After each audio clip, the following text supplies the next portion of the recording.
कभी कभी जीवन में एक ऐसा क्षण आता है जब बाहर सब कुछ ठीक होता है, फिर भी भीतर कहीं एक गहरी खाली जगह महसूस होती है।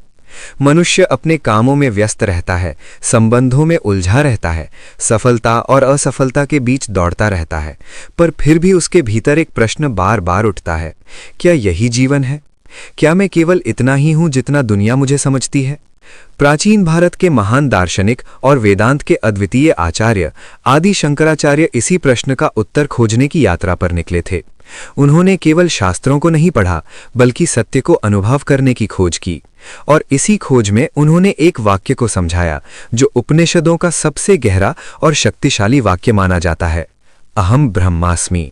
लेकिन इस वाक्य का वास्तविक अर्थ क्या है? क्या इसका अर्थ ये है कि मनुष्य स्वयं भगवान बन जाता है, या ये केवल एक दार्शनिक विचार है जिसे समझना कठिन है? अधिकतर लोग इस वाक्य को सुनते हैं पर उसका गहरा अर्थ समझ नहीं पाते। कुछ लोग इसे अहंकार समझ लेते हैं, कुछ इसे रहस्य मानकर छोड़ देते हैं। परंतु जब आदि शंकराचार्य ने इस वाक्य को समझाया, तब उन्होंने बताया कि ये केवल एक वाक्य नहीं है, ये जीवन को पूरी तरह बदल देने वाली अनुभूति है। कहानी की शुरुआत एक शांत आश्रम से होती है। सुबह का समय था, सूरज की पहली किरणें धीरे धीरे धरती को छू रही थी। हवा में एक गहरी शांति थी। उसी आश्रम में एक युवा शिष्य बैठा था जिसके मन में अनगिनत प्रश्न उठ रहे थे। उसने कई शास्त्र पढ़े थे, कई गुरुओं से सुना था, पर फिर भी उसके भीतर संतोष नहीं था। उसे लगता था कि कहीं ना कहीं कुछ ऐसा है जो अभी तक समझ में नहीं आया। कुछ समय बाद आचार्य आश्रम में आए। उनका चेहरा शांत था, आंखों में स्थिरता थी और उनकी उपस्थिति मात्र से वातावरण और भी शांत हो गया। शिष्य ने तुरंत उनके चरणों में प्रणाम किया और विनम्रता से कहा, गुरुदेव, मैं बहुत समय से एक प्रश्न से परेशान हूं। मैं जानना चाहता हूं कि मैं वास्तव में कौन हूं। आचार्य कुछ क्षण मौन रहे। उन्होंने शिष्य की ओर देखा और मुस्कुराए। उन्होंने धीरे से कहा, यदि तुम इस प्रश्न का सच्चा उत्तर जान जाओ तो तुम्हारे जीवन के सभी प्रश्न समाप्त हो जाएंगे। शिष्य ने आश्चर्य से पूछा, क्या सच में एक ही प्रश्न इतना महत्वपूर्ण है? आचार्य ने उत्तर दिया, हां, क्योंकि जब तक मनुष्य स्वयं को नहीं जानता तब तक वो संसार को भी सही रूप में नहीं समझ सकता। फिर आचार्य ने धीरे धीरे कहा, उपनिषदों में एक महान वाक्य है, अहम ब्रह्मास्मि। शिष्य ने यह वाक्य पहले भी सुना था, पर इस बार उसे लगा जैसे इसमें कोई गहरा रहस्य छिपा है। उसने तुरंत पूछा, गुरुदेव, इसका वास्तविक अर्थ क्या है? आचार्य ने उत्तर देने से पहले कुछ क्षण मौन रखा। फिर उन्होंने कहा, अधिकतर लोग इस वाक्य को सुनते हैं और सोचते हैं कि इसका अर्थ है मैं ही भगवान हूं, लेकिन यह समझ अधूरी है। इसका असली अर्थ समझने के लिए तुम्हें पहले यह जानना होगा कि मैं कौन है। शिष्य अब पूरी तरह ध्यान से सुन रहा था। आचार्य ने आगे कहा, तुम अपने शरीर को मैं कहते हो, अपने मन को मैं कहते हो, अपने विचारों को मैं कहते हो, पर क्या वास्तव में तुम यही हो? ये सुनकर शिष्य गहरी सोच में डूब गया। उसे पहली बार महसूस हुआ कि शायद वो अब तक खुद को सही तरीके से समझ ही नहीं पाया था। आचार्य ने कहा, जब तक तुम अपने असली स्वरूप को नहीं पहचानते तब तक अहम ब्रह्मास्मि का अर्थ समझना संभव नहीं है। इसलिए हमारी यात्रा यहीं से शुरू होती है, अपने मैं को समझने से। और उसी क्षण से शिष्य की वो यात्रा शुरू हुई जो उसे केवल ज्ञान तक नहीं बल्कि अनुभव तक ले जाने वाली थी। उसे अभी पता नहीं था कि ये यात्रा उसके पूरे जीवन को बदल देगी, पर आचार्य जानते थे कि जब कोई सच्चे मन से सत्य को जानना चाहता है तो एक दिन वो अवश्य प्रकट होता है। और शायद यही वो क्षण था जब शिष्य के भीतर पहली बार आत्मज्ञान की ज्योति जलने लगी थी। शिष्य आचार्य के सामने बैठा था, पर अब उसके भीतर पहले जैसी हलचल नहीं थी। एक गहरी जिज्ञासा थी, पर उसके साथ एक अनकही गंभीरता भी जुड़ चुकी थी। आचार्य के शब्द, तुम कौन हो, उसके भीतर बार बार गूंज रहे थे, जैसे किसी ने उसके अस्तित्व की जड़ को छू लिया हो। वो अब अपने भीतर देखने लगा था, पर जितना वो देखता उतना ही उलझता जाता। उसने अपने शरीर को देखा, हाथ, पैर, चेहरा, और मन ही मन सोचा, क्या यही मैं हूं? पर तुरंत ही एक और विचार उठा, यदि ये शरीर ही मैं हूं तो बचपन में जो शरीर था वो कहां गया, और वृद्धावस्था में ये बदल जाएगा तो क्या मैं भी बदल जाऊंगा? ये विचार उसके भीतर एक हल्की कंपकपी की तरह फैल गया। आचार्य उसकी इस आंतरिक यात्रा को देख रहे थे। उन्होंने शांत स्वर में कहा, जो बदलता है वो तुम नहीं हो सकते। ये वाक्य साधारण था, पर उसके भीतर एक गहरा तर्क छिपा था। शिष्य ने इस पर विचार किया। शरीर बदलता है, मन बदलता है, विचार बदलते हैं, भावनाएं बदलती हैं, यहाँ तक कि उसकी पसंद और पहचान भी समय के साथ बदल जाती है। परंतु एक चीज थी जो नहीं बदलती, वो जो इन सब परिवर्तनों को देख रही थी। शिष्य के भीतर एक नया प्रश्न जन्म लेने लगा। वो कौन है जो देख रहा है? उसने अपनी आंखें बंद की और अपने विचारों को देखने लगा। विचार आ रहे थे, जा रहे थे, जैसे आकाश में बादल आते जाते हैं। कुछ विचार सुखद थे, कुछ बेचैन करने वाले, पर एक चीज स्पष्ट थी, वो उन विचारों को देख सकता था, और यदि वो उन्हें देख सकता है तो वो स्वयं विचार नहीं हो सकता। यह अनुभव उसके लिए नया था। वो पहली बार अपने मन से अलग होकर उसे देखने की कोशिश कर रहा था। उसे लगा जैसे वो किसी और स्तर पर खड़ा हो गया है, जहां से वो अपने ही जीवन को देख सकता है। आचार्य ने धीरे से कहा, तुम्हारा मन भी तुम नहीं हो, क्योंकि तुम उसे देख सकते हो। ये सुनकर शिष्य के भीतर एक गहरी शांति उतरने लगी, पर साथ ही एक भय भी। यदि वो शरीर नहीं, मन नहीं, विचार नहीं, तो फिर वो है कौन?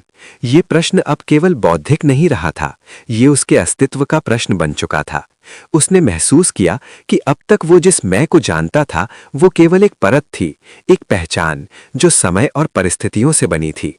आचार्य ने उसकी ओर देखते हुए कहा, जब तुम हर उस चीज को अलग कर देते हो जिसे तुम मैं समझते थे, तब जो शेष बचता है वही तुम्हारा वास्तविक स्वरूप है। शिष्य ने इस बात को महसूस करने की कोशिश की। उसने अपने शरीर को अलग माना, अपने विचारों को अलग माना, अपनी भावनाओं को भी अलग देखा, और कुछ क्षणों के लिए उसके भीतर एक अजीब सा मौन उत्पन्न हुआ। ये मौन खाली नहीं था, ये एक जागरूकता से भरा हुआ था। उसे लगा जैसे वो केवल देख रहा है, बिना किसी पहचान के, बिना किसी प्रयास के। आचार्य ने उसी क्षण कहा, वही साक्षी, वही चेतना, वही तुम हो। ये सुनकर शिष्य की आंखें खुल गईं, पर इस बार उनमें एक नई चमक थी। वो समझने लगा था कि मैं कोई वस्तु नहीं है, कोई रूप नहीं है, बल्कि एक अनुभव है, एक शुद्ध चेतना जो सब कुछ देखती है, पर स्वयं कभी नहीं बदलती। आचार्य ने आगे कहा, जब तक तुम अपने आप को शरीर और मन से जोड़कर देखते रहोगे, तब तक अहम ब्रह्मास्मि केवल एक वाक्य रहेगा। पर जब तुम अपने साक्षी स्वरूप को पहचान लोगे, तब ये वाक्य एक अनुभव बन जाएगा। शिष्य अब मौन था, पर यह मौन अज्ञान का नहीं, बल्कि गहराई का था। वो भीतर कुछ अनुभव कर रहा था, कुछ ऐसा जो शब्दों में नहीं आ सकता था। उसे महसूस हुआ कि उसकी यात्रा अभी शुरू ही हुई है। अभी उसने केवल पहली झलक देखी है, उस सत्य की जो हमेशा से उसके भीतर था, पर जिसे उसने कभी सच में देखा नहीं था। और अब वो तैयार था उस अगले चरण के लिए, जहां ये समझ और भी गहरी होने वाली थी, जहां मैं की ये खोज उसे सीधे उस सत्य तक ले जाएगी जिसे ऋषियों ने ब्रह्म कहा है। शिष्य अब पहले जैसा नहीं रहा था। उसके भीतर उठने वाले प्रश्न अब सतही नहीं थे, बल्कि अस्तित्व की गहराई से जन्म ले रहे थे। मैं कौन हूं का प्रश्न उसे भीतर की ओर ले जा चुका था, और अब वो उस साक्षी की हल्की सी झलक पा चुका था जो शरीर, मन और विचारों से परे हैं। परंतु इसी के साथ एक नया और भी गहरा प्रश्न उसके भीतर उठ खड़ा हुआ। यदि मैं ये शुद्ध साक्षी चेतना हूं, तो फिर ब्रह्म क्या है, और अहम ब्रह्मास्मि का वास्तविक अर्थ कैसे समझा जाए? वो आचार्य के सामने बैठा, पर इस बार उसकी दृष्टि में केवल जिज्ञासा नहीं थी, एक आंतरिक गंभीरता थी, जैसे वो सत्य को जानने के लिए पूरी तरह तैयार हो चुका हो। आचार्य ने उसकी आंखों में झांका और शांत स्वर में कहा, जिसे तुम जानना चाहते हो उसे शब्दों में पूरी तरह बांधा नहीं जा सकता, पर संकेतों के माध्यम से समझा जा सकता है। ये सुनकर शिष्य और भी सजग हो गया। आचार्य आगे बोले, ब्रह्म वो है जो सदा है, जो कभी बदलता नहीं, जो हर वस्तु के पीछे, हर अनुभव के पीछे, हर अस्तित्व के पीछे एकमात्र सत्य के रूप में विद्यमान है। शिष्य ने इस पर विचार किया, पर उसका मन अभी भी किसी रूप, किसी आकार की तलाश कर रहा था। उसने पूछा, क्या ब्रह्म कोई शक्ति है, कोई देवता या कोई प्रकाश? आचार्य ने हल्की मुस्कान के साथ उत्तर दिया, जो कुछ भी तुम सोच सकते हो वो सीमित है, और ब्रह्म सीमित नहीं हो सकता। इसलिए ब्रह्म को किसी रूप, किसी विचार, किसी कल्पना में बांधा नहीं जा सकता। ये उत्तर सुनकर शिष्य के मन में एक क्षण के लिए शून्यता छा गई। यदि ब्रह्म को देखा नहीं जा सकता, समझा नहीं जा सकता, तो उसे जाना कैसे जाए? ये प्रश्न उसके भीतर उठने ही वाला था कि आचार्य ने स्वयं ही आगे कहा, ब्रह्म को जानने का अर्थ उसे वस्तु की तरह जानना नहीं है, बल्कि स्वयं के रूप में पहचानना है। शिष्य अब और गहराई में उतर रहा था। उसने अपने भीतर उस साक्षी को महसूस किया जो हर अनुभव के पीछे था। वो सोचने लगा, क्या वही साक्षी ब्रह्म है? आचार्य ने उसकी इस आंतरिक प्रक्रिया को समझते हुए कहा, जो चेतना तुम्हारे भीतर साक्षी के रूप में अनुभव हो रही है, वही चेतना पूरे ब्रह्मांड में व्याप्त है। वो अलग अलग नहीं है, वो एक ही है, बस प्रतीत अलग अलग होता है। शिष्य के भीतर जैसे एक नई दृष्टि खुलने लगी।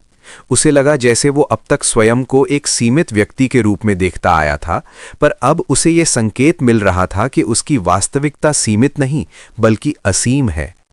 आचार्य ने आगे कहा, जैसे एक ही आकाश कई घड़ों में बटा हुआ प्रतीत होता है पर वास्तव में वो एक ही है, वैसे ही चेतना भी शरीरों के कारण अलग अलग दिखाई देती है पर वास्तव में वो एक ही ब्रह्म है। ये उदाहरण शिष्य के हृदय को छू गया। उसे पहली बार ये समझ आने लगी कि अलगाव शायद केवल एक भ्रम है। कुछ क्षणों के लिए वो गहरे मौन में चला गया।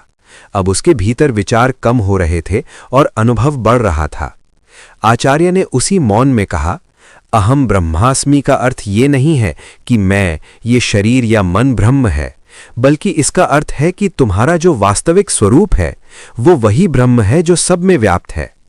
ये सुनकर शिष्य के भीतर एक हलचल सी हुई, पर यह हलचल अशांति की नहीं थी, ये जागरण की थी। उसे महसूस हुआ कि वो जो मैं अब तक समझता था वो केवल एक छोटी सी पहचान थी और उसके पीछे जो वास्तविकता है वो अनंत है, असीम है और उसी को ब्रह्म कहा गया है। आचार्य ने आगे कहा, जब तक तुम ब्रह्म को बाहर खोजते रहोगे तब तक वो दूर ही लगेगा, पर जैसे ही तुम अपने भीतर उस साक्षी चेतना को पहचानते हो, उसी क्षण ब्रह्म तुम्हारे लिए एक अनुभव बन जाता है। शिष्य अब शब्दों से आगे बढ़ रहा था। वो केवल सुन नहीं रहा था, वो उस सत्य को महसूस करने लगा था। उसे लगा जैसे उसके भीतर कोई परत धीरे धीरे हट रही है और उसके पीछे एक शांत, स्थिर और असीम उपस्थिति प्रकट हो रही है। यह अनुभव अभी पूर्ण नहीं था, पर इतना पर्याप्त था कि उसकी दिशा बदल जाए। अब वो जान चुका था ये यात्रा केवल समझने की नहीं बल्कि बनने की है, और अब उसका अगला प्रश्न स्वयं जन्म ले चुका था। यदि मैं ब्रह्म हूं तो फिर ये संसार क्या है? ये भेद, ये अलगाव, ये अनुभव कहां से आता है? यहीं से उसकी यात्रा और भी गहरी होने वाली थी, जहां उसे माया, भ्रम और वास्तविकता के उस रहस्य को समझना था जिसने पूरे जीवन को एक खेल की तरह प्रस्तुत कर रखा था। शिष्य अब उस सूक्ष्म द्वार पर खड़ा था जहां समझ और अनुभव के बीच की रेखा धीरे धीरे मिटने लगती है। मैं कौन हूं के प्रश्न ने उसे भीतर खींच लिया था। ब्रह्म क्या है ने उसके सामने अनंत का संकेत रखा था, और अब एक गहरी उलझन उसके भीतर जन्म ले चुकी थी। यदि सब कुछ ब्रह्म ही है तो ये संसार इतना विविध, इतना वास्तविक और इतना अलग अलग क्यों दिखाई देता है? ये प्रश्न केवल बौद्धिक नहीं था, ये उसके अनुभव से टकरा रहा था। वो देख रहा था पेड़, आकाश, लोग, संबंध, सुख दुख सब कुछ स्पष्ट रूप से उपस्थित था, और फिर भी आचार्य कह रहे थे कि अंतिम सत्य केवल एक है। ये विरोधाभास उसे भीतर तक हिला रहा था। आचार्य ने उसकी आंखों में उठते इस द्वंद्व को देखा और शांत स्वर में कहा, यही वो बिंदु है जहां साधक को माया का रहस्य समझना होता है। ये शब्द माया सुनते ही शिष्य के भीतर अनेक धारणाएं जाग उठीं। उसने इसे पहले भी सुना था, पर आज वो इसे समझना चाहता था, अनुभव करना चाहता था। उसने धीरे से पूछा, गुरुदेव, क्या माया केवल भ्रम है या ये कोई वास्तविक शक्ति है? आचार्य कुछ क्षण मौन रहे, जैसे शब्दों को चुन रहे हों। फिर बोले, माया को केवल भ्रम कहना भी अधूरा है और उसे पूर्ण सत्य मानना भी गलत है।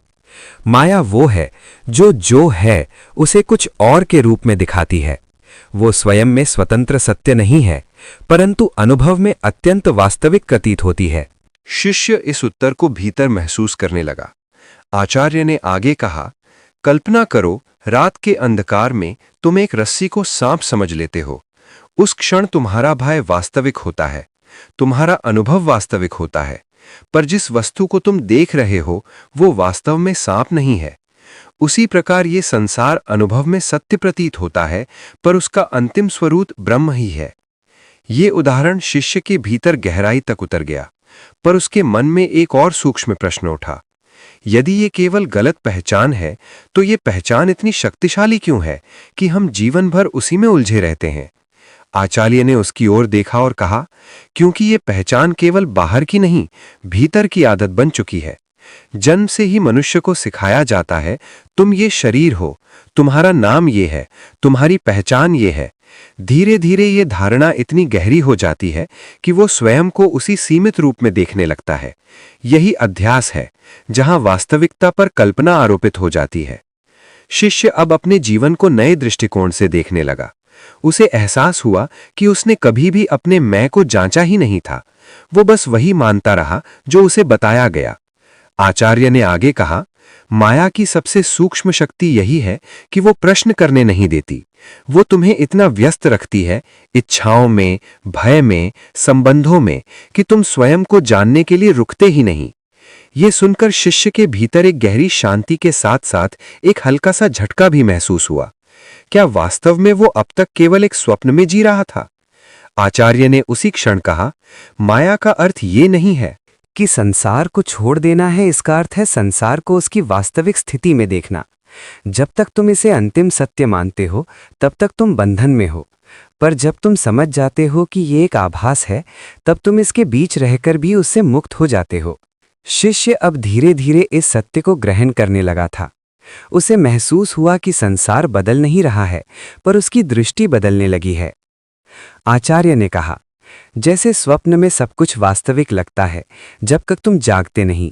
जागने के बाद वही स्वप्न केवल एक अनुभव रह जाता है, उसका कोई बंधन नहीं रहता। उसी प्रकार आत्मज्ञान एक जागरण है, जहां माया का प्रभाव समाप्त हो जाता है और ब्रह्म का सत्य प्रकट हो जाता है। शिष्य की आंखें बंद हो गईं। वो इस विचार को केवल समझ नहीं रहा था, बल्कि उसे अनुभव करने की कोशिश कर रहा था। कुछ क्षणों के लिए उसे लगा जैसे उसके भीतर एक गहरा मौन उत्पन्न हो रहा है। एक ऐसा मौन जिसमें न कोई भय है, न कोई खोज। पर यह अनुभव अभी स्थायी नहीं था। वो जानता था कि अभी उसे मार्ग पर चलना है।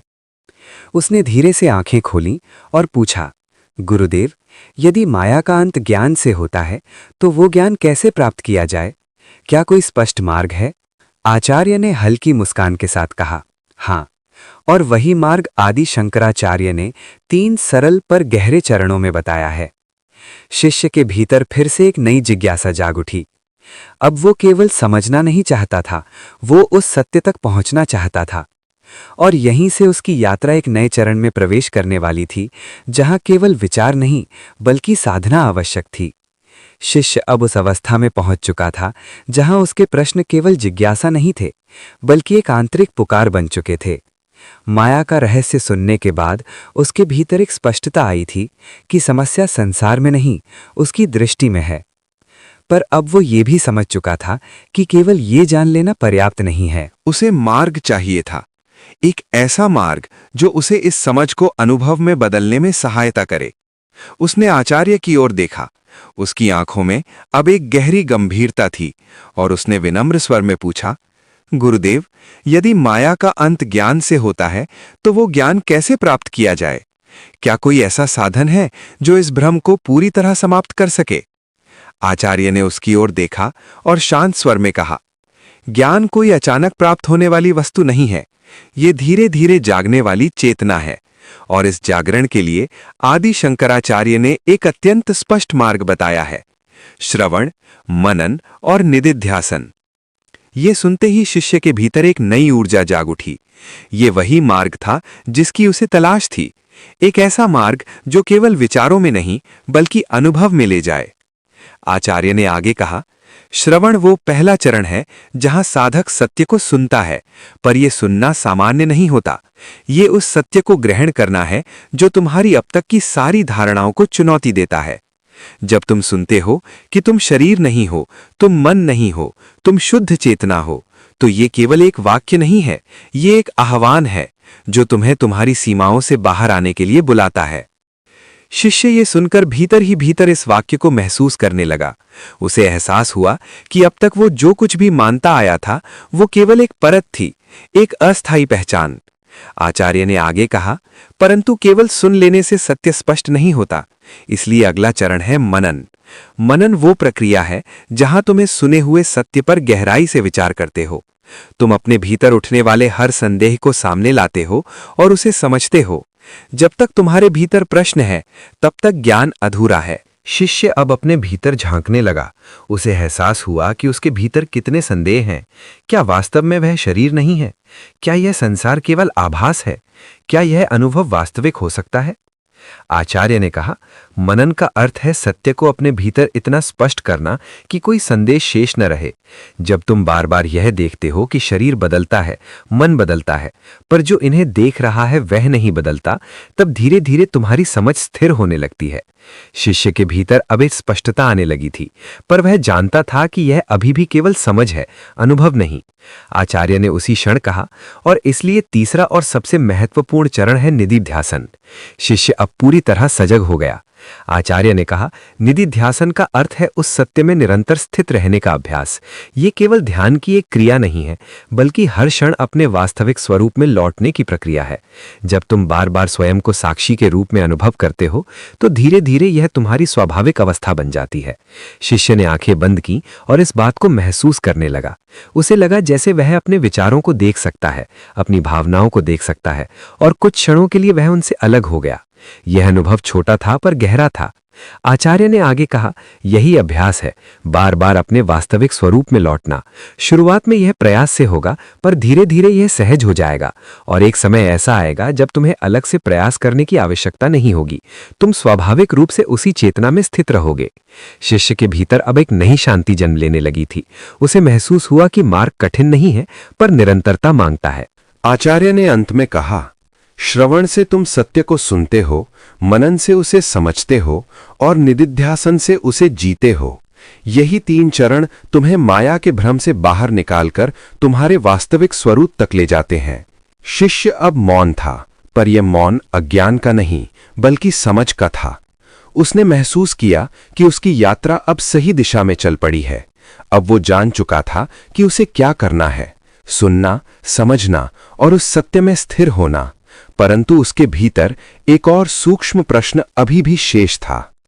जब ये ज्ञान स्थिर हो जाता है, तब साधक का अनुभव कैसा होता है? क्या वो संसार से अलग हो जाता है, या उसी में रहते हुए भी कुछ बदल जाता है? और यही प्रश्न उसे अगले चरण की ओर ले जाने वाला था, जहां ज्ञान केवल साधना नहीं रहेगा, बल्कि जीवन का स्वभाव बन जाएगा। समय के साथ शिष्य की साधना गहराती गई। वो अब केवल शब्दों को नहीं सुनता था, नहीं केवल तर्क में उलझा रहता था, बल्कि हर क्षण अपने भीतर लौटने का अभ्यास करने लगा था। श्रवण ने उसके भीतर सत्य का बीज बो दिया था, मनन ने उस बीज को स्पष्टता दी थी, और अब निदिध्यासन धीरे धीरे उस बीज को अनुभव के वृक्ष में बदल रहा था। फिर भी ये परिवर्तन अचानक नहीं था, ये सूक्ष्म था, धीरे धीरे घटित हो रहा था, जैसे अंधकार बिना शोर के प्रकाश में बदल जाता है। पहले जहां वो हर छोटी घटना से प्रभावित हो जाता था, अब वो ठहरने लगा था। किसी के शब्द उसे चोट पहुंचाते, पर वो तुरंत प्रतिक्रिया नहीं करता, वो उसे देखता। कोई परिस्थिति उसके मन में भय उत्पन्न करती, पर वो उस भय को पहचानने लगा था, जैसे कोई दर्शक एक दृश्य को देखता है। ये परिवर्तन बाहरी नहीं था, ये भीतर की दृष्टि का परिवर्तन था। एक दिन वो फिर आचार्य के पास आया। उसकी आंखों में अब पहले जैसी बेचैनी नहीं थी, पर एक गहरा प्रश्न अभी भी था। उसने विनम्रता से पूछा, गुरुदेव, मैं अनुभव कर रहा हूं कि मेरे भीतर कुछ बदल रहा है। मैं पहले जैसा प्रतिक्रिया नहीं करता, मैं अधिक शांत रहता हूं, पर यह अवस्था स्थायी नहीं है। कभी कभी मैं फिर से पुराने विचारों और भावनाओं में उलझ जाता हूं। ऐसा क्यों होता है? आचार्य ने उसकी ओर देखा और शांत स्वर में कहा, क्योंकि पुरानी आदतें अभी पूरी तरह समाप्त नहीं हुई हैं। मन वर्षों से एक निश्चित ढंग से चलता आया है। वह बार बार उसी दिशा में लौटना चाहता है, परंतु अब तुम्हारे भीतर जागरूकता आ चुकी है, और यही तुम्हारी शक्ति है। शिष्य ध्यान से सुन रहा था। आचार्य ने आगे कहा, ज्ञान का अर्थ ये नहीं है कि विचार और भावनाएं समाप्त हो जाएंगी। उनका स्वभाव है आना और जाना। ज्ञान का अर्थ ये है कि तुम उनसे अपनी पहचान हटाना सीख जाते हो। जब तुम स्वयं को उनसे अलग देख पाते हो, तब वे तुम्हें बांध नहीं पाते। शिष्य ने इस बात को अपने अनुभव से जोड़कर देखा। उसे याद आया कि पहले वह हर विचार को मैं मान लेता था। मैं दुखी हूं, मैं क्रोधित हूं, मैं असुरक्षित हूं। पर अब वो कभी कभी ये देख पाता था कि ये केवल अवस्थाएं हैं जो आती हैं और चली जाती हैं। आचार्य ने कहा, यही परिवर्तन है। जब मैं दुखी हूं, बदलकर दुख उपस्थित है हो जाता है। जब मैं क्रोधित हूं, बदलकर क्रोध उत्पन्न हुआ है हो जाता है। उसी क्षण तुम अपने वास्तविक स्वरूप के करीब आ जाते हो। ये सुनकर शिष्य के भीतर एक गहरी शांति उतरने लगी। अब उसे समझ आ रहा था कि ज्ञान का अर्थ जीवन से भागना नहीं है, बल्कि जीवन को एक नई दृष्टि से देखना है। आचार्य ने आगे कहा, जब ये दृष्टि स्थिर हो जाती है, तब साधक संसार में रहते हुए भी उससे बंधा नहीं रहता। वह अपने कर्तव्य करता है, संबंध निभाता है, पर भीतर से स्वतंत्र रहता है। यही जीवन में आत्मज्ञान का फल है। शिष्य ने पूछा, क्या ये अवस्था हमेशा बनी रह सकती है? आचार्य ने उत्तर दिया, हाँ, पर इसके लिए निरंतर सजगता आवश्यक है। जब तक ये तुम्हारा स्वभाव नहीं बन जाता, तब तक अभ्यास आवश्यक है। पर एक समय ऐसा आता है जब ये सजगता सहज हो जाती है, तब तुम्हें अलग से प्रयास नहीं करना पड़ता। शिष्य अब भीतर से आश्वस्त हो रहा था। उसे महसूस हुआ कि ये यात्रा किसी लक्ष्य तक पहुंचने की नहीं, बल्कि अपनी वास्तविक स्थिति में स्थिर होने की है। आचार्य ने अंत में कहा, याद रखो, तुम कुछ नया नहीं बन रहे हो। तुम केवल उस सत्य को पहचान रहे हो जो हमेशा से तुम्हारे भीतर था। जब ये पहचान पूर्ण हो जाती है, तब जीवन में एक गहरी शांति, एक स्थायी आनंद और एक अडिग स्वतंत्रता प्रकट होती है। शिष्य अब मौन था, पर इस बार ये मौन प्रश्नों का नहीं, बल्कि अनुभव का था। वो समझ चुका था कि परिवर्तन बाहर नहीं, भीतर हो रहा है, और यही सच्चा परिवर्तन है। फिर भी उसके भीतर एक अंतिम जिज्ञासा शेष थी। जब ये ज्ञान पूर्ण रूप से स्थिर हो जाता है, तब साधक की अवस्था कैसी होती है? क्या वो सामान्य जीवन जीता है, या वो पूरी तरह अलग हो जाता है? और यही प्रश्न उसे उस अंतिम समझ की ओर ले जाने वाला था, जहां ज्ञान केवल अनुभव नहीं, बल्कि अस्तित्व का स्वरूप बन जाता है। शिष्य अब उस अवस्था के द्वार पर खड़ा था, जहां साधना धीरे धीरे फल देने लगती है। उसके भीतर परिवर्तन स्पष्ट था। वो पहले जैसा नहीं रहा था, पर अभी भी उसके मन में एक अंतिम जिज्ञासा शेष थी। उसने आचार्य की ओर देखा और विनम्र स्वर में पूछा, गुरुदेव, जब ये ज्ञान पूर्ण रूप से स्थिर हो जाता है, तब साधक की अवस्था कैसी होती है? क्या वो संसार से अलग हो जाता है, या वो सामान्य जीवन जीता है? आचार्य ने उसकी ओर देखा और एक गहरी शांत मुस्कान के साथ उत्तर दिया, जब ज्ञान पूर्ण हो जाता है, तब कुछ भी बाहरी रूप से बदलना आवश्यक नहीं होता, परंतु भीतर सब कुछ बदल जाता है। ये उत्तर सरल था, पर उसके भीतर गहन अर्थ छिपा था। आचार्य आगे बोले, ज्ञानी व्यक्ति भी उसी संसार में रहता है, वही लोग, वही परिस्थितियां, वही कार्य, पर उसकी दृष्टि पूरी तरह बदल चुकी होती है। जहां पहले वो हर घटना में उलझ जाता था, अब वो केवल देखता है। जहां पहले वो हर अनुभव को मैं से जोड़ता था, अब वो जानता है कि वो केवल साक्षी है। शिष्य ध्यानपूर्वक सुन रहा था। आचार्य ने कहा, ज्ञानी व्यक्ति के भीतर एक ऐसी शांति होती है जो किसी भी परिस्थिति से प्रभावित नहीं होती। सुख आए या दुख, सफलता आए या असफलता, उसकी आंतरिक स्थिति स्थिर रहती है, क्योंकि अब उसकी पहचान बाहरी चीजों से नहीं, बल्कि अपने शुद्ध स्वरूप से जुड़ी होती है। शिष्य ने अपने जीवन को याद किया, कैसे छोटी छोटी बातों ने उसे हिला दिया था, कैसे वो हर परिस्थिति के साथ बदल जाता था। अब उसे समझ आ रहा था कि असली स्थिर पाक कहां से आती है। आचार्य ने आगे कहा, ज्ञानी व्यक्ति संसार से भागता नहीं है, बल्कि उसी में रहते हुए स्वतंत्र होता है। वो अपने कर्तव्य करता है, अपने संबंध निभाता है, पर भीतर से किसी भी चीज से बंधा नहीं रहता। यही सच्ची मुक्ति है। ये सुनकर शिष्य के भीतर एक गहरी स्पष्टता आई। उसे महसूस हुआ कि आत्मज्ञान का अर्थ जीवन को छोड़ देना नहीं है, बल्कि जीवन को एक नए दृष्टिकोण से जीना है। आचार्य ने आगे कहा, ज्ञानी व्यक्ति के भीतर न कोई भय रहता है न कोई अभाव, क्योंकि वो जानता है कि उसका वास्तविक स्वरूप कभी बदलता नहीं, कभी नष्ट नहीं होता। जो कुछ भी बदलता है वो उससे अलग है। शिष्य अब इस सत्य को अपने भीतर महसूस करने लगा था। उसे लगा जैसे उसके भीतर धीरे धीरे एक स्थिरता आ रही है, एक ऐसी स्थिरता जो किसी भी परिस्थिति में नहीं टूटती। कुछ क्षणों के लिए मौन छा गया। फिर शिष्य ने पूछा, गुरुदेव, क्या ज्ञानी व्यक्ति को कोई दुख नहीं होता? आचार्य ने उत्तर दिया, दुख और सुख दोनों शरीर और मन के स्तर पर आते हैं, और ज्ञानी के पास भी शरीर और मन होता है, पर अंतर यह है कि वो उनसे अपनी पहचान नहीं जोड़ता, इसलिए वो उन्हें केवल अनुभव करता है, पर उनसे बंधता नहीं। ये सुनकर शिष्य के भीतर एक गहरी राहत आई। अब उसे समझ आ गया था कि लक्ष्य भावनाओं को समाप्त करना नहीं है, बल्कि उनसे मुक्त होना है। आचार्य ने अंत में कहा, जब ये ज्ञान पूरी तरह स्थिर हो जाता है, तब जीवन एक खेल की तरह प्रतीत होने लगता है। तुम उसमें भाग लेते हो, पर जानते हो कि ये केवल एक लीला है, और यही समझ तुम्हें पूर्ण स्वतंत्रता देती है। शिष्य अब मौन था, पर इस बार उसके भीतर कोई प्रश्न नहीं था। उसके भीतर एक गहरी शांति थी, एक संतुलन था, और एक ऐसी अनुभूति थी जिसे शब्दों में व्यक्त करना कठिन था। फिर भी उसकी यात्रा अभी समाप्त नहीं हुई थी, क्योंकि एक अंतिम सत्य अभी भी समझना बाकी था। यदि सब कुछ ब्रह्म ही है, तो मैं और दूसरा का अनुभव क्यों बना रहता है? ये द्वैत का अंतिम भ्रम कैसे समाप्त होता है? और यही प्रश्न उसे उस अंतिम बोध की ओर ले जाने वाला था, जहां अहम ब्रह्मास्मि केवल समझ नहीं रहेगा, बल्कि पूर्ण अनुभव बन जाएगा। अब शिष्य उस सूक्ष्मतम द्वार पर पहुंच चुका था, जहां ज्ञान अपनी अंतिम परिपक्वता की ओर बढ़ता है। उसने अपने भीतर साक्षी को पहचाना, ब्रह्म के संकेत को समझा, माया के रहस्य को जाना, और साधना के मार्ग पर चलते हुए अपने अनुभव में गहरी शांति को स्पर्श किया।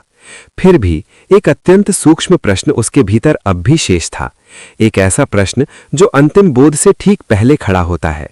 यदि सब कुछ ब्रह्म ही है, यदि मैं भी वही चेतना हूं, तो फिर मैं और तुम का अनुभव क्यों बना रहता है? ये अलगाव पूरी तरह समाप्त क्यों नहीं होता? ये प्रश्न केवल बौद्धिक नहीं था, ये उसके अनुभव की अंतिम सीमा से उत्पन्न हुआ था। वो अब संसार को पहले की तरह नहीं देखता था, परंतु द्वैत की एक हल्की छाया अभी भी शेष थी। वो आचार्य के सामने बैठा, और इस बार उसकी आवाज में एक गहराई थी, जैसे वो उत्तर के बहुत निकट आ चुका हो। आचार्य ने उसकी ओर देखा और लंबे समय तक मौन रहे। ये मौन शब्दों से अधिक बोल रहा था। फिर उन्होंने धीरे से कहा, द्वैत का अनुभव माया की अंतिम परत है, ये सबसे सूक्ष्म है, इसीलिए इसे समझना नहीं बल्कि देखना होता है। शिष्य ने ध्यान से सुना। आचार्य ने आगे कहा, जब तक मैं को तुम एक अलग व्यक्ति के रूप में अनुभव करते हो, तब तक दूसरा भी बना रहेगा। ये मैं की धारणा ही द्वैत का मूल है, परंतु ये मैं वास्तविक नहीं है। ये केवल मन की एक आदत है, एक पहचान है जो वर्षों से बनी हुई है। शिष्य अब अपने भीतर उस मैं को देखने लगा। वो अनुभव करने लगा कि मैं कोई स्थिर वस्तु नहीं है, ये विचारों, स्मृतियों और धारणाओं का एक समूह है। जब ये विचार शांत होते हैं, तो मैं की ठोस अनुभूति भी कमजोर पड़ने लगती है। आचार्य ने उसी क्षण कहा, जब मैं की ये सीमित धारणा ढीली पड़ती है, तब तुम देखना शुरू करते हो कि वही चेतना जो तुम्हारे भीतर है, वही हर व्यक्ति, हर वस्तु, हर अनुभव में प्रकट हो रही है। वहां कोई दूसरा नहीं रहता, केवल एक ही सत्य रह जाता है। ये सुनकर शिष्य के भीतर एक गहरी हलचल हुई, पर यह हलचल भय की नहीं थी, ये किसी बड़े सत्य के निकट आने की थी। उसने आंखें बंद की और अपने भीतर देखने लगा। कुछ क्षणों के लिए उसके विचार शांत हो गए, और उस मौन में उसे एक ऐसी अनुभूति हुई जहां मैं और दूसरा का भेद धुंधला पड़ने लगा। वो अनुभव बहुत सूक्ष्म था, पर अत्यंत गहरा। आचार्य ने आगे कहा, द्वैत का अंत किसी प्रयास से नहीं होता, ये तब होता है जब तुम पूरी तरह देख लेते हो कि मैं की ये सीमित पहचान केवल एक कल्पना है। जैसे ही ये स्पष्ट होता है, द्वैत अपने आप गिर जाता है। शिष्य अब इस सत्य को अनुभव करने लगा था। उसे लगा जैसे उसके भीतर कोई दीवार धीरे धीरे टूट रही है, एक ऐसी दीवार जो उसे बाकी संसार से अलग करती थी। आचार्य ने कहा, अहम ब्रह्मास्मि का अंतिम अर्थ यही है कि मैं जो वास्तव में हूं वही सब कुछ है। वहां कोई अलगाव नहीं है, कोई दूसरा नहीं है, केवल एक ही चेतना है जो सब में एक समान रूप से प्रकट हो रही है।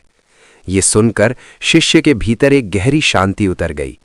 अब वो केवल समझ नहीं रहा था, वो उस सत्य को स्पर्श कर रहा था।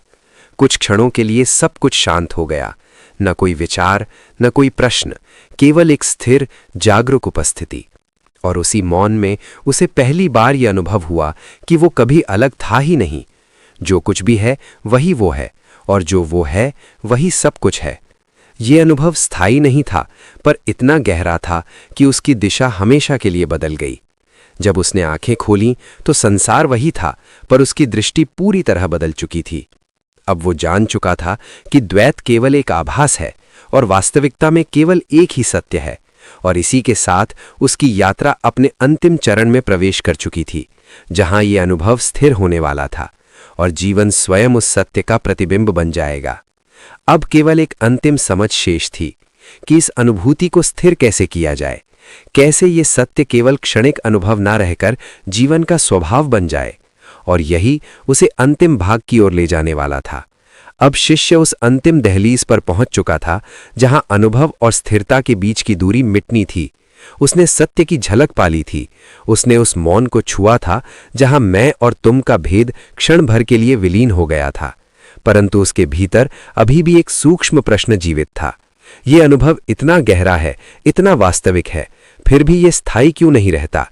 ये आता है और फिर चला जाता है, इसे स्थिर कैसे किया जाए?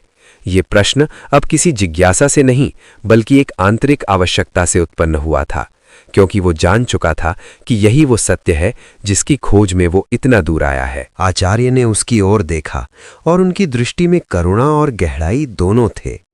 उन्होंने शांत स्वर में कहा, जो आता और जाता है वो अनुभव है, और जो कभी नहीं जाता वही तुम हो। तुम अनुभव को स्थिर करने की कोशिश कर रहे हो, जबकि तुम्हें उस स्वरूप को पहचानना है जो हर अनुभव के पीछे सदा उपस्थित है। ये सुनकर शिष्य कुछ क्षणों के लिए मौन हो गया। उसके भीतर जैसे कुछ बदलने लगा। आचार्य ने आगे कहा, तुम्हें लगता है कि अहम ब्रह्मास्मि एक अनुभव है जिसे पकड़ कर रखना है, पर वास्तव में ये तुम्हारी प्रकृति है जो हमेशा से है, जिसे पकड़ने की आवश्यकता नहीं, केवल पहचानने की आवश्यकता है। शिष्य अब अपने भीतर देखने लगा। उसे महसूस हुआ कि जब वो गहरे मौन को अनुभव करता है तब कोई प्रयास नहीं होता, वो स्वयं प्रकट होता है। और जब वो चला जाता है तब मन उसे पकड़ने की कोशिश करता है और वही प्रयास उसे दूर कर देता है। आचार्य ने उसी क्षण कहा, स्थिरता प्रयास से नहीं आती, बल्कि समझ से आती है। जब ये स्पष्ट हो जाता है कि तुम कभी उस सत्य से अलग थे ही नहीं, तब उसे बनाए रखने का प्रश्न ही समाप्त हो जाता है। ये वाक्य शिष्य के भीतर गहराई तक उतर गया। उसे लगा जैसे वो अब तक किसी चीज को पाने की कोशिश कर रहा था जो पहले से ही उसके पास थी। आचार्य ने आगे कहा, तुम्हें किसी अवस्था को पकड़ना नहीं है, किसी अनुभव को दोहराना नहीं है। तुम्हें केवल इतना देखना है कि हर अनुभव, चाहे वो शांति हो या अशांति, उसके पीछे एक साक्षी सदा उपस्थित है, और वही तुम्हारा वास्तविक स्वरूप है। शिष्य अब इस सत्य को अनुभव करने लगा था। उसने देखा कि उसके भीतर विचार आ रहे हैं, जा रहे हैं, भावनाएं उठ रही हैं, शांत हो रही हैं, पर एक चीज है जो सदा स्थिर है, वो जो सबको देख रहा है। और धीरे धीरे उसे ये स्पष्ट होने लगा कि वही साक्षी, वही चेतना, वही ब्रह्म है। आचार्य ने कहा, जब ये पहचान स्थिर हो जाती है तब जीवन में कोई विशेष परिवर्तन दिखाई नहीं देता, पर भीतर सब कुछ बदल जाता है। अब तुम किसी अनुभव के पीछे नहीं भागते, नहीं किसी से बचने की कोशिश करते हो। तुम केवल रहते हो अपने वास्तविक स्वरूप में। शिष्य के भीतर अब एक गहरी शांति उतर रही थी, एक ऐसी शांति जो किसी प्रयास से नहीं बल्कि समझ से उत्पन्न हो रही थी। अब उसे महसूस हुआ कि अहम ब्रह्मास्मि कोई विचार नहीं है, कोई मंत्र नहीं है, ये उसकी वास्तविकता है जो हर क्षण उसके साथ है। कुछ क्षणों के लिए वो पूरी तरह मौन हो गया। उस मौन में न कोई खोज थी, न कोई प्रश्न, केवल एक स्थिर जागरूक उपस्थिति। और उसी क्षण उसे यह अनुभव हुआ कि उसे कुछ भी प्राप्त नहीं करना है, क्योंकि वो जो खोज रहा था वो स्वयं वही है। जब उसने आंखें खोलीं तो संसार पहले जैसा ही था। लोग, परिस्थितियां, जीवन, सब कुछ वैसा ही था, परंतु अब उसके देखने का ढंग बदल चुका था। अब उसमें कोई पकड़ नहीं थी, कोई भय नहीं था, कोई अलगाव नहीं था। वो संसार में था, पर संसार उसमें नहीं था। और यही वो अंतिम स्थिरता थी जहां अहम ब्रह्मास्मि केवल एक समझ नहीं बल्कि जीवन का स्वभाव बन चुका था। अब उसकी यात्रा समाप्त नहीं हुई थी, बल्कि वो एक नए जीवन की शुरुआत थी जहां हर क्षण वही सत्य प्रकट हो रहा था जो हमेशा से था। जब शिष्य के भीतर अहम ब्रह्मास्मि की अनुभूति स्थिर होने लगी, तब उसके जीवन का अनुभव पूरी तरह बदलने लगा। पर यह परिवर्तन बाहर से देखने पर लगभग अदृश्य था। वह वही था, वही शरीर, वही दिनचर्या, वही लोग उसके आसपास थे, परंतु अब उसके देखने का दृष्टिकोण बिल्कुल अलग हो चुका था। पहले जहां वो हर घटना को अपने साथ जोड़ लेता था, अब वो उसे एक साक्षी की तरह देखता था। पहले जहां हर सफलता उसे ऊंचा उठा देती थी और हर असफलता उसे गिरा देती थी, अब उसके भीतर एक ऐसी स्थिरता आ चुकी थी जो इन सब उतार चढ़ावों से परे थी। और इसी स्थिरता में एक नई अनुभूति जन्म लेने लगी। जीवन अब उसे एक गंभीर संघर्ष नहीं बल्कि एक सहज लीला, एक दिव्य खेल की तरह प्रतीत होने लगा। ये अनुभूति अचानक नहीं आई, ये धीरे धीरे विकसित हुई। जब उसने बार बार ये देखा कि हर अनुभव आता है और चला जाता है, सुख हो या दुख, प्रशंसा हो या आलोचना, तब उसे ये स्पष्ट होने लगा कि इन सब का कोई स्थायी आधार नहीं है। और जब आधार ही स्थायी नहीं है तो उनमें उलझना क्यों? ये समझ उसे भीतर से हल्का करने लगी। अब वो जीवन को पकड़ने की कोशिश नहीं करता था, वो उसे बहने देता था। एक दिन वो आचार्य के पास बैठा था। उसके चेहरे पर अब एक गहरी शांति थी, पर साथ ही एक सहज आनंद भी था। उसने धीरे से कहा, गुरुदेव, अब मुझे लगता है कि जीवन पहले जैसा बोझिल नहीं रहा। जो पहले बहुत महत्वपूर्ण लगता था, अब उतना भारी नहीं लगता। क्या यही वो अवस्था है जहां जीवन एक लीला की तरह दिखाई देता है? आचार्य ने उसकी ओर देखा और मुस्कुराए। हाँ, जब तुम अपने वास्तविक स्वरूप में स्थित हो जाते हो, तब जीवन अपने आप एक खेल की तरह प्रतीत होने लगता है, क्योंकि अब तुम उसे पकड़ने की कोशिश नहीं करते, न ही उससे डरते हो।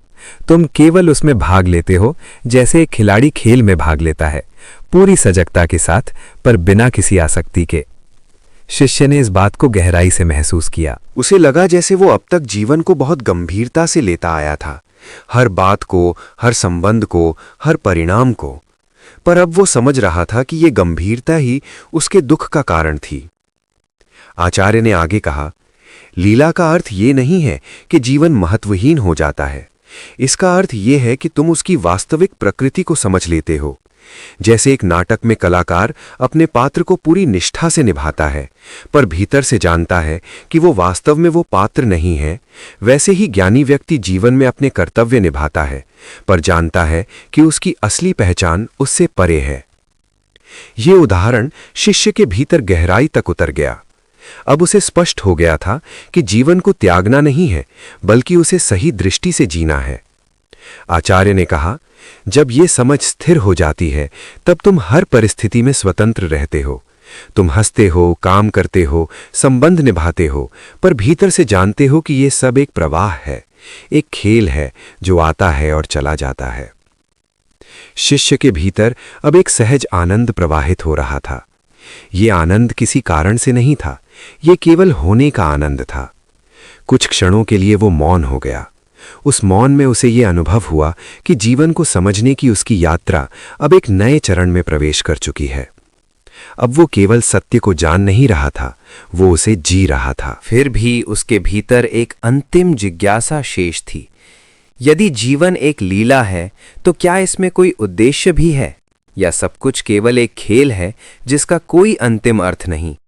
और यही प्रश्न उसे उस अंतिम समझ की ओर ले जाने वाला था जहां जीवन, ब्रह्म और अस्तित्व तीनों एक ही सत्य में विलीन हो जाते हैं। जब शिष्य के भीतर जीवन एक लीला की तरह प्रकट होने लगा, तब एक अत्यंत सूक्ष्म और गहरा प्रश्न स्वाभाविक रूप से उसके भीतर जन्म लेने लगा। यदि ये सब एक खेल है, यदि सब कुछ आता जाता है, यदि मैं वास्तव में शुद्ध चेतना हूं, तो फिर इस जीवन का उद्देश्य क्या है? क्या कोई अंतिम लक्ष्य है, या सब कुछ बिना उद्देश्य के ही घटित हो रहा है? यह प्रश्न पहले के प्रश्नों से अलग था। इसमें खोज की बेचैनी नहीं थी, बल्कि समझ की गहराई थी। वो आचार्य के सामने बैठा और उसकी दृष्टि में अब स्थिरता थी, पर उस स्थिरता के भीतर एक शांत जिज्ञासा भी प्रवाहित हो रही थी। आचार्य ने उसकी ओर देखा और कुछ क्षणों तक मौन रहे, जैसे वे चाहते हों कि प्रश्न स्वयं ही अपने भीतर गहराई तक उतर जाए। फिर उन्होंने धीरे से कहा, जब तक मनुष्य स्वयं को शरीर और मन के रूप में देखता है, तब तक जीवन का उद्देश्य आवश्यक लगता है। वो कुछ पाना चाहता है, कुछ बनना चाहता है, कहीं पहुंचना चाहता है। पर जब वो अपने वास्तविक स्वरूप को पहचान लेता है, तब उसे समझ में आता है कि वो पहले से ही पूर्ण है।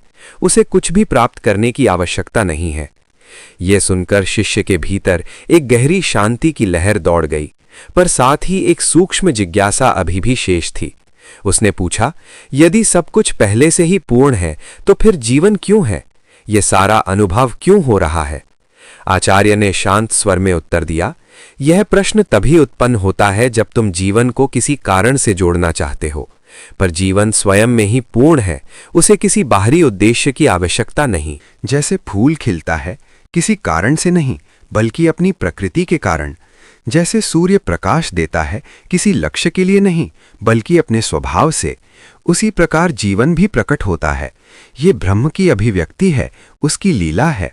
शिष्य अब इस बात को महसूस करने लगा था। उसे लगा जैसे वो अब तक जीवन को किसी लक्ष्य की ओर ले जाने की कोशिश करता रहा था, कुछ बनने की, कुछ पाने की, कुछ सिद्ध करने की। पर अब वो समझ रहा था कि ये सारी दौड़ केवल मन की रचना थी।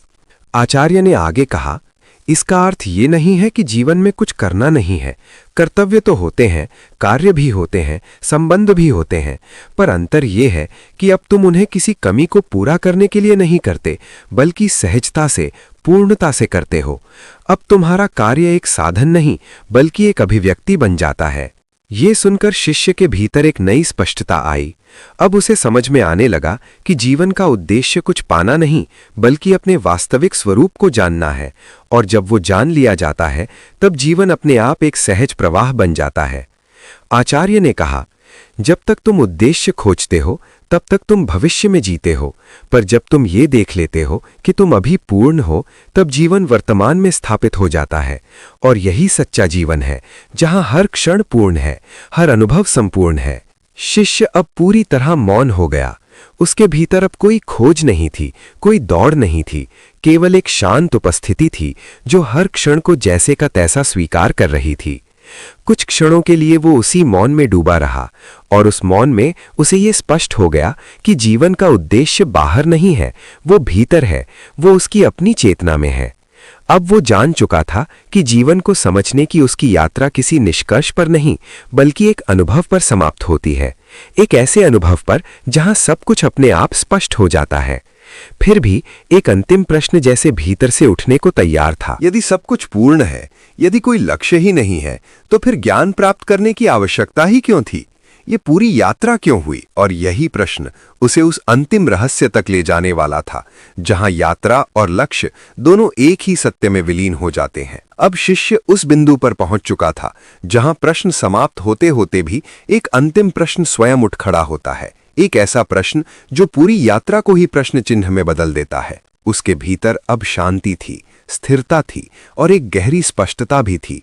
फिर भी उसने आचार्य की ओर देखा और विनम्र स्वर में पूछा, गुरुदेव, यदि सब कुछ पहले से ही पूर्ण था, यदि मैं वास्तव में कभी बंधा ही नहीं था, तो फिर ये पूरी यात्रा क्यों हुई? ये साधना, ये खोज, ये प्रयास, इन सब का क्या अर्थ था?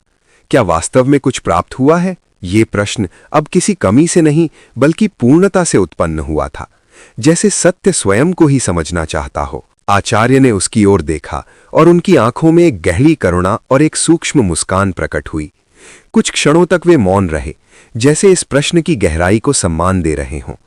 फिर उन्होंने शांत स्वर में कहा, यही अंतिम समझ है कि वास्तव में कुछ भी प्राप्त नहीं हुआ। जो तुम खोज रहे थे, वो तुम पहले से ही थे। यात्रा केवल इस भूल को मिटाने के लिए थी कि तुमने अपने आप को कुछ और समझ बैठे थे। ये सुनकर शिष्य के भीतर जैसे एक अंतिम गांठ खुल गई। आचार्य ने आगे कहा, तुमने न तो ब्रह्म को पाया है, न ही आत्मा को प्राप्त किया है। तुम केवल उस अज्ञान से मुक्त हुए हो जिसने तुम्हें यह विश्वास दिलाया था कि तुम उससे अलग हो। जैसे कोई व्यक्ति स्वप्न में अपने आप को खो देता है और फिर जागने पर समझता है कि वो कभी खोया ही नहीं था, वैसे ही ये पूरी यात्रा एक जागरण है, न कि कोई उपलब्धि। शिष्य अब इस सत्य को अपने भीतर अनुभव करने लगा था। उसे लगा जैसे वो अब तक किसी दूर की चीज को पाने की कोशिश कर रहा था, जबकि वो हर क्षण उसके साथ ही थी। आचार्य ने कहा, यात्रा का उद्देश्य कुछ नया प्राप्त करना नहीं था, बल्कि उस भ्रम को समाप्त करना था जो तुम्हें सत्य से दूर दिखा रहा था। इसलिए जब ज्ञान होता है तो कोई नई चीज नहीं मिलती, केवल एक पुरानी भूल समाप्त हो जाती है। ये बात शिष्य के हृदय में गहराई तक उतर गई। अब उसे स्पष्ट हो गया था कि साधना कोई जोड़ने की प्रक्रिया नहीं है, बल्कि हटाने की प्रक्रिया है। अज्ञान को हटाना, गलत पहचान को हटाना और अंततः उस सत्य को प्रकट होने देना जो हमेशा से था।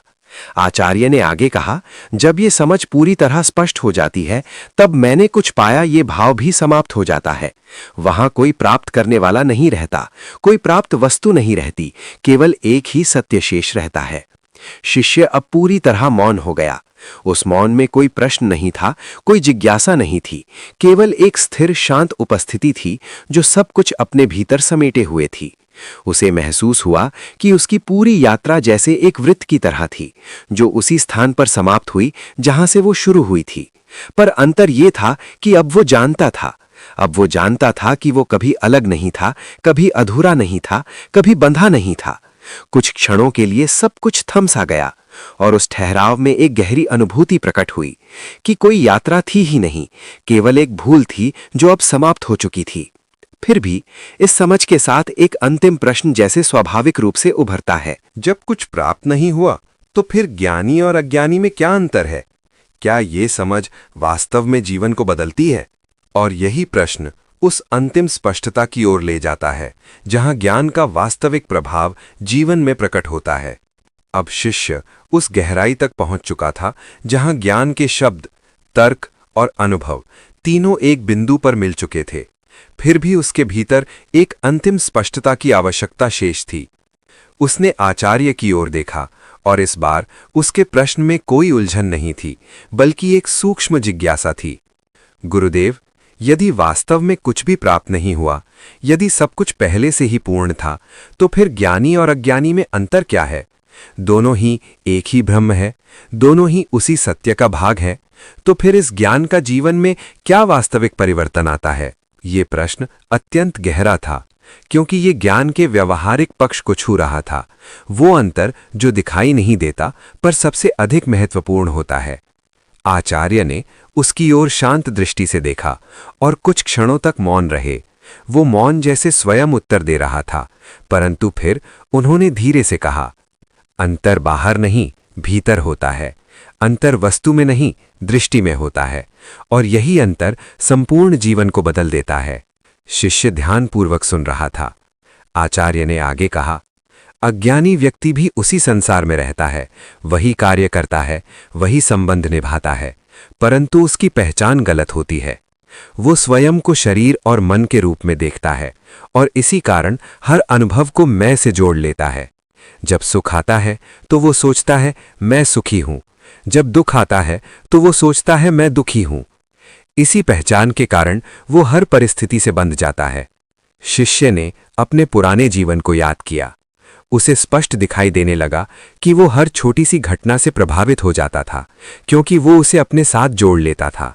आचार्य ने आगे कहा, इसके विपरीत ज्ञानी व्यक्ति भी वही अनुभव करता है, सुख और दुख, लाभ और हानि, परंतु वो उनसे अपनी पहचान नहीं जोड़ता। वो जानता है कि ये सभी अवस्थाएं हैं जो आती हैं और चली जाती हैं। वो स्वयं को उस साक्षी के रूप में पहचानता है जो इन सब का दर्शक है। ये अंतर बहुत सूक्ष्म था पर अत्यंत गहरा। आचार्य ने कहा, अज्ञानी व्यक्ति जीवन को पकड़ने की कोशिश करता है। वो चाहता है कि सुख बना रहे और दुख समाप्त हो जाए। इसी पकड़ और विरोध के कारण वो हमेशा अशांत रहता है। पर ज्ञानी व्यक्ति जानता है कि ये सब परिवर्तनशील है, इसलिए वो किसी भी चीज को पकड़ता नहीं, ना ही किसी से भागता है। वो केवल साक्षी भाव में रहता है और इसी में उसकी स्वतंत्रता है। शिष्य के भीतर अब ये बात स्पष्ट होने लगी थी। उसे महसूस हुआ कि अंतर किसी बाहरी उपलब्धि में नहीं है, बल्कि उस देखने के तरीके में है जिससे वो जीवन को अनुभव करता है। आचार्य ने आगे कहा, अज्ञानी के लिए जीवन एक संघर्ष है, कुछ पाने का, कुछ बचाने का, कुछ सिद्ध करने का। वो हमेशा किसी न किसी लक्ष्य की ओर दौड़ता रहता है, क्योंकि उसे लगता है कि वो अभी अधूरा है। पर ज्ञानी के लिए जीवन एक अभिव्यक्ति है। वो कुछ पाने के लिए नहीं, बल्कि अपने स्वभाव से जीता है। वो जानता है कि वो पहले से ही पूर्ण है। ये सुनकर शिष्य के भीतर एक गहरी शांति उतरने लगी। अब उसे समझ आ रहा था कि ये ज्ञान जीवन को बाहर से नहीं बदलता, बल्कि भीतर से बदल देता है, और यही सबसे बड़ा परिवर्तन है। आचार्य ने कहा, अज्ञानी व्यक्ति परिस्थितियों के अनुसार बदलता है।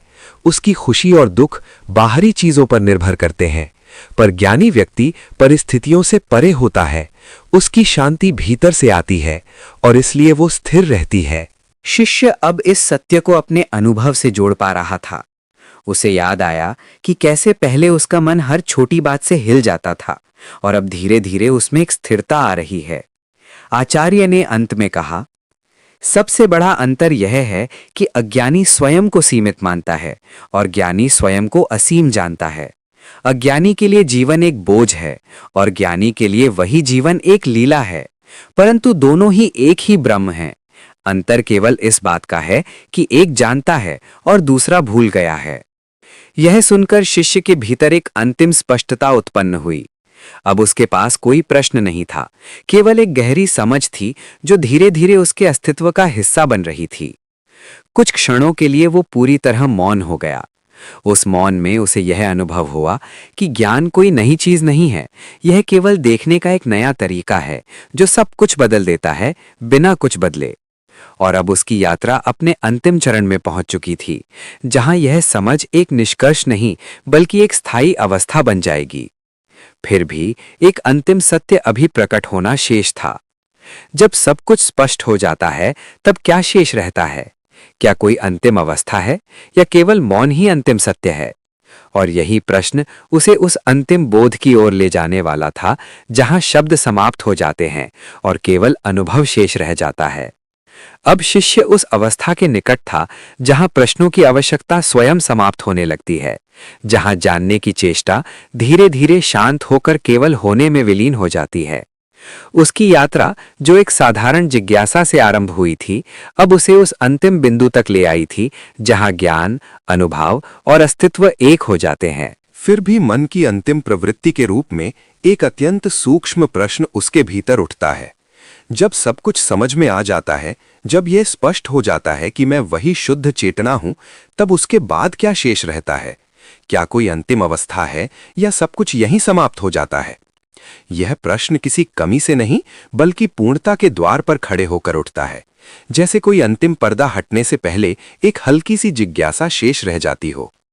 आचार्य ने उसकी ओर देखा और इस बार उनकी दृष्टि में कोई उत्तर देने की तत्परता नहीं थी, बल्कि एक गहरा मौन था, ऐसा मौन जो स्वयं ही उत्तर था। वे कुछ क्षणों तक वैसे ही बैठे रहे, बिना कुछ कहे। उस मौन में समय जैसे ठहर गया। शिष्य पहले तो प्रतीक्षा करता रहा कि आचार्य कुछ कहेंगे, पर धीरे धीरे उसने अनुभव किया कि यह मौन कोई साधारण मौन नहीं है। यह एक उपस्थिति है, एक गहराई है, जिसमें शब्दों की आवश्यकता ही नहीं है। फिर आचार्य ने बहुत धीमे स्वर में कहा, जहां तुम पहुंच चुके हो वहां शब्द साथ नहीं जा सकते। जो कुछ भी कहा जा सकता है वो सीमित है, और जो सत्य है वो असीम है, इसलिए उसे केवल अनुभव किया जा सकता है, व्यक्त नहीं।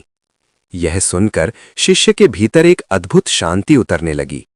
आचार्य ने आगे कहा, तुम अब तक शब्दों के माध्यम से समझते आए हो, आत्मा, ब्रह्म, माया, साक्षी, पर ये सब केवल संकेत थे, दिशा दिखाने के लिए। अब जब तुम उस दिशा में पहुंच गए हो तो इन शब्दों की आवश्यकता समाप्त हो जाती है। शिष्य ने आंखें बंद कर लीं। वो अब कुछ समझने की कोशिश नहीं कर रहा था, वो केवल उस मौन में उपस्थित था, और धीरे धीरे उसने महसूस किया कि उस मौन में कोई खालीपन नहीं है, बल्कि एक पूर्णता है, एक जीवंतता है, एक ऐसी जागरूकता है जो किसी भी विचार से परे है। आचार्य ने उसी मौन में कहा, ये अंतिम अवस्था नहीं है, क्योंकि इसे अवस्था नहीं कहा जा सकता। अवस्था आती है और जाती है। ये तुम्हारा स्वभाव है, जो कभी बदलता नहीं, कभी समाप्त नहीं होता। शिष्य के भीतर अब कोई प्रयास नहीं था, न कोई खोज थी, न कोई प्रश्न। केवल एक स्थिर शांत उपस्थिति थी जो सब कुछ देख रही थी, पर किसी से बंधी नहीं थी। आचार्य ने कहा, जब तक तुम शब्दों में रहते हो तब तक द्वैत बना रहता है, जानने वाला और जाना जाने वाला। पर जब तुम इस मौन में स्थिर हो जाते हो तब ये द्वैत समाप्त हो जाता है। वहां कोई जानने वाला नहीं रहता, केवल ज्ञान ही शेष रहता है। ये सुनकर शिष्य के भीतर एक अंतिम स्पष्टता उत्पन्न हुई, पर यह स्पष्टता विचार की नहीं, अनुभव की थी। उसे लगा जैसे वो स्वयं उस मौन में विलीन हो गया है, जहां कोई अलगाव नहीं है, कोई सीमा नहीं है। कुछ क्षणों के लिए सब कुछ रुक सा गया और उस ठहराव में उसे ये अनुभव हुआ कि यही वो सत्य है जिसकी खोज में वो इतना समय चला था, पर जो हमेशा से उसके साथ था। जब उसने आंखें खोलीं तो आचार्य वहीं थे, संसार भी वही था, पर अब उसमें देखने वाला कोई नहीं था, केवल देखना था। आचार्य ने धीरे से कहा, यही अंतिम बोध है, जहां कुछ भी कहने को शेष नहीं रहता, क्योंकि सब कुछ स्पष्ट हो चुका होता है। शिष्य ने कुछ नहीं कहा, कहने के लिए कुछ था भी नहीं। उसके भीतर जो था वो शब्दों से परे था, एक गहरी शांति, एक पूर्ण संतोष और एक अडिग उपस्थिति। और उसी के साथ उसकी यात्रा अपने अंतिम चरण में प्रवेश कर चुकी थी, जहां कोई निष्कर्ष नहीं था, केवल मौन था। परंतु इस मौन के बाद भी जीवन चलता है, सांसें चलती हैं, कार्य होते हैं, संसार प्रकट होता है, और यही अंतिम समझ अभी शेष थी।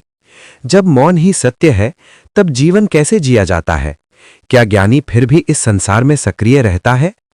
और यही प्रश्न उसे उस अंतिम समापन की ओर ले जाएगा।